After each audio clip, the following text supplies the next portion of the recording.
السلام علیکم۔ حسن عمل کے شمارے میں حسب دستور دل کی عمیق گہرائیوں سے آپ کا خوش آمدید۔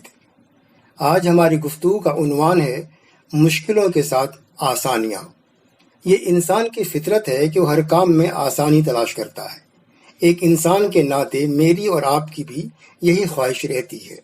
یاد کیجئے اس پل کو جب کوئی کام آسانی سے نہیں بن پڑتا ہے تو ہم کس قدر جھنجھلا جاتے ہیں، کبھی اپنے اوپر تو کبھی دوسرے کے اوپر غصہ بھی آنے لگتا ہے۔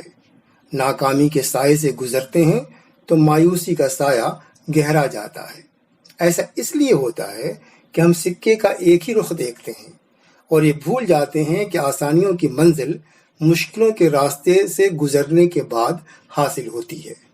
آئیے مختصر مثالوں کے ذریعے اس بات کو سمجھنے کی کوشش کرتے ہیں۔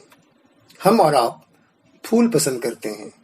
گلاب کا پھول سب کو بہت پسند ہوتا ہے، لیکن وہ کانٹوں سے گھرا رہتا ہے۔ چونکہ ہم کانٹوں سے گھبراتے نہیں ہیں، اس لیے گلاب کی رنگت اور خوشبو سے محظوظ ہوتے ہیں۔ ہم سب کو خوشیاں بہت اچھی لگتی ہیں، لیکن یہ بھی نظام قدرت ہے کہ ان خوشیوں کے ساتھ اس نے غم بھی جوڑ دیے ہیں۔ اب دیکھیے، زندگی کے ان غموں سے گزرنے کے بعد جو خوشی حاصل ہوتی ہے نا، وہ خوشی بے مثال اور یادگار بن جاتی ہے۔ ایک بات اور، مان لیجئے ہمیں اور آپ کو زمین کے اندر گڑے آبا و اجداد کے بیش قیمتی خزانے کا پتہ لگتا ہے، تو اس کو حاصل کرنے کے لیے ہم کیا کیا جتن نہیں شروع کر دیں گے۔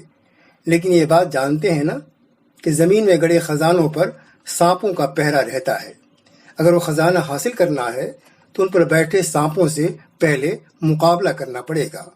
سوچئے، کیا سانپوں کی وجہ سے وہ خزانہ چھوڑا جا سکے گا؟ کیا غموں کی وجہ سے خوشیوں سے کنارہ کیا جا سکتا ہے؟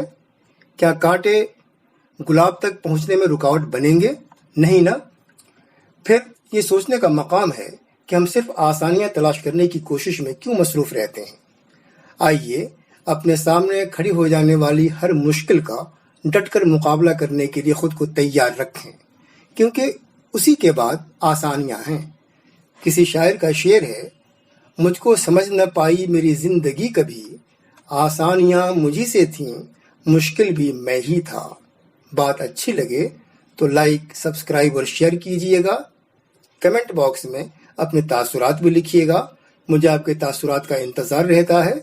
اگلی ویڈیو میں نئے عنوان کے ساتھ پھر ملیں گے۔ بہت بہت شکریہ۔